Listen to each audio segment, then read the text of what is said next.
Fucking incredible. I can forgive you for Megan Fox if you would have just gone the story right. No, even then. No. But I mean, for you guys to just completely change the origin story of the turtles themselves. First, can I say this real quick? There is nothing you could have done to this movie that would have fucking made it okay for Megan Fox to have played April O'Neil. Nothing. Then you could have picked every aspect of this flick and left her as April O'Neil, and I'd still be upset that bitch was April O'Neil. You can't fix that. I'm sorry, you can't fix it. You ever heard the saying, you can't fix stupid? You can't fix stupid. That was a stupid decision to make. I'm sorry, go ahead. I mean, those two things right there were my only concerns about the movie. And like we had talked before, you have Megan Fox in the Transformers series, and you know, she wasn't the best actor, but you can forgive her for it because she was surrounded by, you have Shia LaBeouf, and you have all these other actors. Man, she can't act. And it told on her when she was finally given, because this was a leading role for her. She was the leading lady in this flick. She was the leading human in this flick. And that's what told on her. She was, when pitted to have to act with CGI characters, she fell short. She didn't fall short, she fell flat on her face. Mm-hmm. She fell flat on her face, man. And it's a cute face and it's an ample body, but she fell on both of them. She couldn't hold on. I felt like Michael Bay, for whatever reason, being the producer of this flick, didn't think the Turtles would hold their own in a flick, so he had to get some big, pretty girl actress to play April O'Neil, and he thought it was the sexiest fucking chick you could think of, and offered her a shit ton of money, and she did it. And that's the point I'm at with it, man. I feel like that she was no more than a cash cow. A way to pull people into the movie is to go watch the movie. And it did. It made a lot of money opening weekend. It made a lot of grit. It's like 90-something million. It made some grit. But it also made some unhappy individuals. Yeah. This is a tame review. I think some of the reviews online about this flick. And like I said, I'm in this weird state of limbo, Luke. I'm in this weird state of limbo of where, like, I want to love this movie. I want to because my heart bleeds green. I love the Turtles. I want it to be awesome. I want it to be everything it should be. I like the art. I like the revamp of the way the Turtles look. I know a lot of people didn't, but I was okay with. I mean, because we live in 2014. It's not 1990. I'm okay with there not being some dude in a rubbery suit running around as a turtle. I'm okay with CG turtles. I'm alright with that, man. I think they look kick-ass, badass, bruised motherfuckers, dude. If the cats is sit there, oh, they were too gangster. What the fuck is gangster? What is that? They didn't look gangster to me. I'm a black dude, and I'm here to tell you, they didn't look gangster. I don't know what you think gangster looks like, but it's not any of it. But there was just so many plot holes, and you could tell that there was last-minute rewrites in the story. Old boy, man, obviously was supposed to have been Shredder. He was obvious he was supposed to have been Shredder. And there was a last-minute rewrite. You can tell the way the movie was put together. It was bad. It was put together like I've never seen a chopped up fucking version of a flick like that in my entire life, man. Look, I'm gonna say this one time to all directors and producers out there. The internet is a place for people to whine, bitch, and complain. And there's always going to be people that's going to whine, bitch, and complain about your vision for a flick. There's always going to be people out there purists. I'm a purist in a lot of things. They're going to just be like, how dare you change this? But you know what? It's an art form, man. It's a creative art form. And if you have a vision for a fucking flick, stick to your fucking guns, man. Stick to it. Don't hear a whole bunch of negativity about something you decided to do with your film and then change it at the last minute in your last productions and your last editing. Don't go and change it because you messed your whole flick up. And then you end up not pleasing anybody. And you end up with the Teenage Mutant Ninja Turtles. What you end up with. And there's no need for that. Man, stick to your guns. You're going to have to, okay. Man, and I felt like that's what happened with this movie. He had a singular vision. The writers had a singular vision.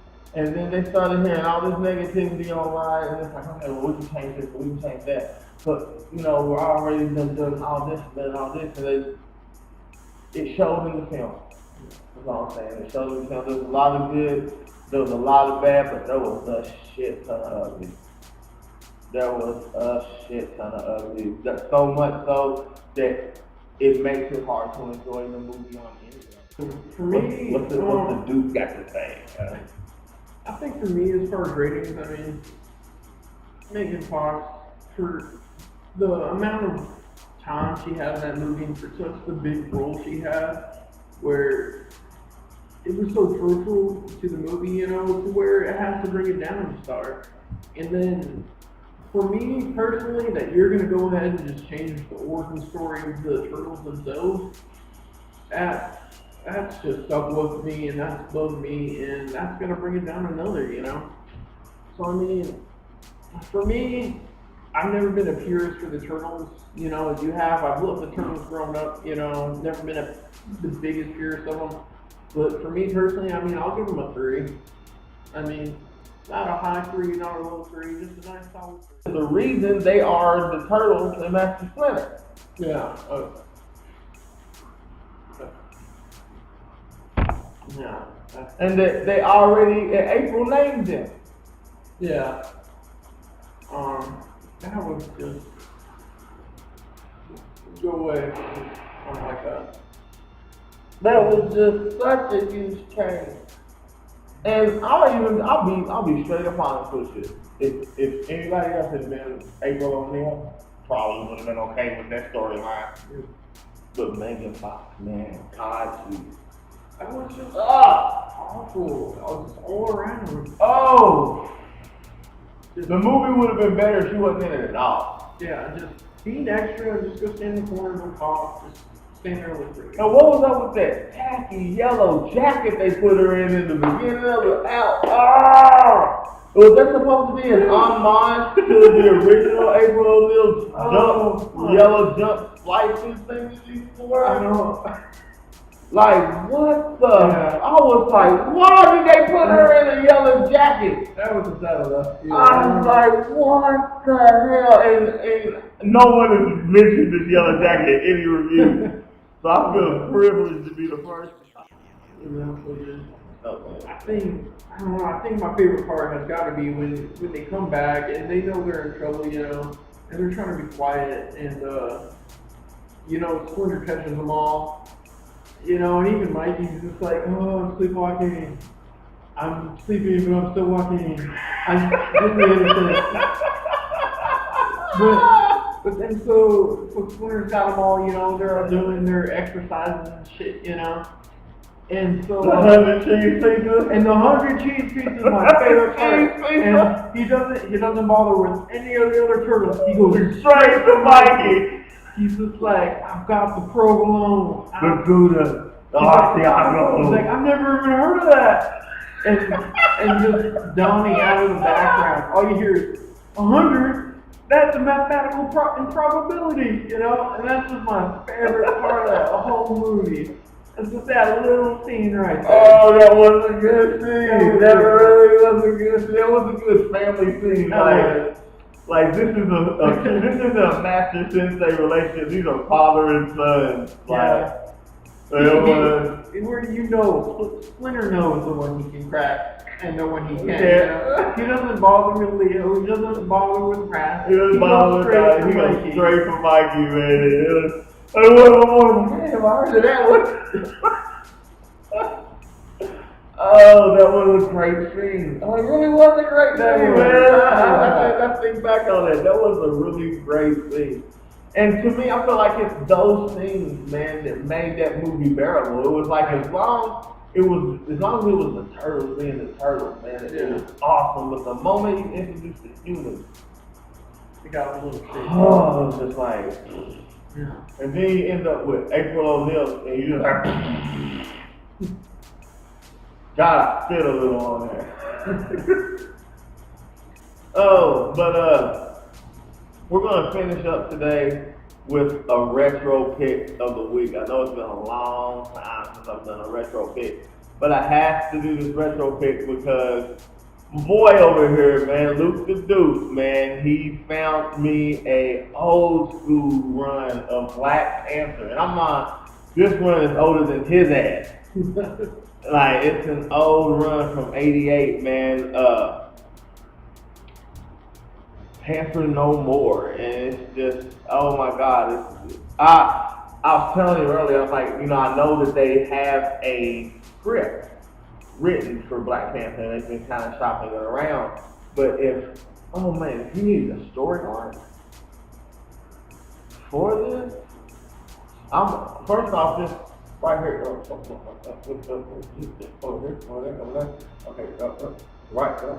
Okay, right here in this area here is magical area. Yes. Alright, that is the comic book I'm talking about. And it is awesome, and everybody, if you can find it, check it out. It's a great run. It's a 4-issue run. Yeah. It's a 4-issue run. I don't really want to give away too much. It's basically the Black Panther, and it's straight Africa, man, dealing with him and his country and his people and his issues and his powers and what's going on over there. There's not a lot of America or mainstream superheroes and characters. Straight Black Panther, and if you want to do an awesome movie, man, you can take from this, man. Take from it and love it, and thank you again, man. I mean, pounds on that, man. I mean, I've read it twice. I'm reading it for a third time right now. I'm sad because I want to remember it. It's a great run, man. But yeah, that's my retro pick of the week. Please check it out. We're gonna make it this channel. And yeah, that's my retro pick. So we're gonna leave y'all with that. And it was a great time and a great day. And check us out. Keep coming back. See us. Subscribe. Leave your freaking comments down below. Let us know what you think of the show. Let us know what you think of these two bros, man. Give us something. Let us know something. Because without you, disappointment. And I love doing this. It's fun. I know he loves doing it. It's fun. But we need you to subscribe and listen, or we lose the will to do anything. It's like, oh, we got 4 views. That's true. We probably still do it, honestly, with 0 views, but it's so much better when you guys subscribe, so please do. And when we see them reviews numbers go up, and it's not us going refresh.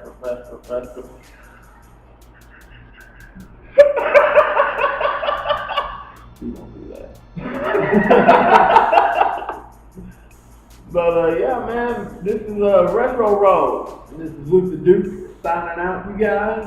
And this is Retro Road, outside the box. This is the Age of the Geek. We rule the world.